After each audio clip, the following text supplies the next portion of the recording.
I've never met a woman who felt good about her husband's porn addiction, nor have I met a man who felt good about his porn addiction. What makes it so difficult for men to give up their porn addiction? Well, we're going to be talking about that. This problem plagues so many marriages. I can't tell you the double whammy that this brings. Not only do you have the porn addiction in and of itself, but now you most likely have the lying around it, which is like a second mountain that you got to climb, and it's going to seem insurmountable. Well, you have to understand that porn is masking a tremendous amount of emotional pain, some type of past wound that someone has. And it's meant to be used as a self-soothing dopamine hit. Really, that's what men use it for. They need it for an escape from whatever emotional trauma or pain that they're under, stress, whatever it is. It could also be a habit. Let's be honest. We grew up in a world where porn is normalized. We see it all the time. We see it everywhere. Porn is a tremendously challenging issue because not only does it mask something like our deep emotional wounds, but it also serves as something that is so habitual, it becomes normalized. We've got to replace the secrecy around porn. And this is where a lot of the lying takes place. The secrecy is really meant to cover up the shame, the guilt, or the embarrassment that someone feels about using porn.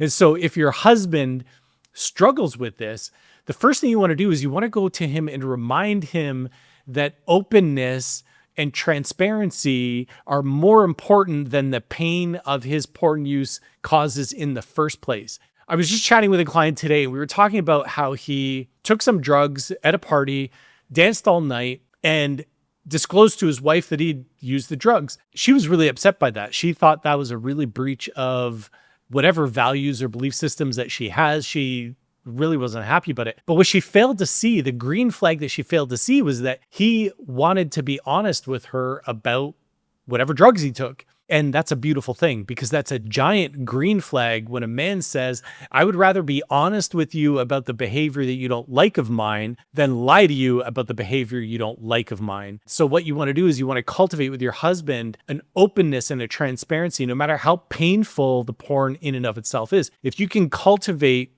openness and transparency about these deeply painful issues, you remove one of the biggest elephants in the room, which is the lying around it. So now that we've gotten rid of that elephant, you want to go to them and say, can I talk to you about something? And I just want you to know there's no judgment involved. And this is step one in the process. You got to remind them that there's no judgment for who they are based on their porn use. The last thing that they need is for you to go to them with a judgment, or you're a bad person, a bad husband, a bad man. That is really just going to keep them in that corner. It's going to make them retreat. You got to remind them that they're still a whole good person, because a lot of the men that I know that struggle with the porn addiction are great community leaders. They're still great fathers. They're great husbands in a lot of ways. They just have an issue with porn. It doesn't make them a bad person. The second step in all of this is you're going to ask, if we were wildly connected in our marriage on that emotional level that we both deeply desire and deeply crave, how would you know that you felt safe with me to talk about this issue? So you've got to establish the connection first before you can talk about the impact of porn use in and of itself. You've got to deal with the lack of connection, the disconnection, the divide between you that would allow something like the lack of transparency or the secret enter into your relationship in the first place. So you're going to say, if we were wildly connected, how would you know that you felt good enough to talk to me about this problem?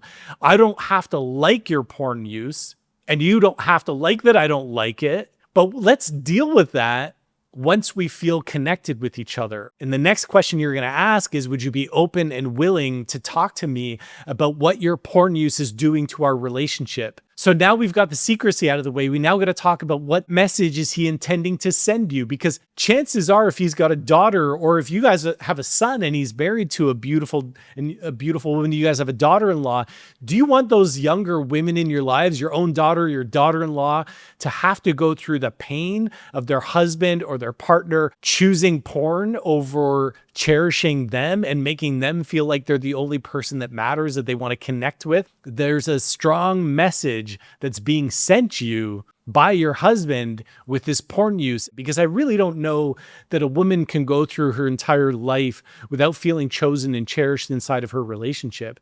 And that's really what porn use is doing. It's sending her a message that you're not the only one that I choose, and you're certainly not the only one that I cherish.